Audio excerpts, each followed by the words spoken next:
Thanks, Emily. A Chelsea man who was convicted of 3 civil charges in 2022 for hitting and killing 3 people after falling asleep at the wheel had his sentencing upheld by the Maine Supreme Court. Robert Santerre was sentenced in November after pleading guilty to 3 counts of committing a motor vehicle violation resulting in death.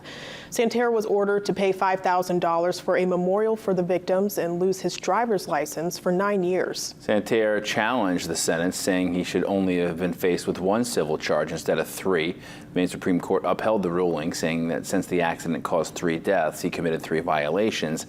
And that was consistent with the wording of the civil charge Santerre pleaded guilty to. In May 2021, he hit and killed 1-year-old Veda Lee Peasley, her grandmother, 69-year-old Barbara Maxim Hensby, and Maxim Hensby's friend, 62-year-old Rosaline Jean. The 3 were walking along Coney Road with the child in a stroller when they were hit.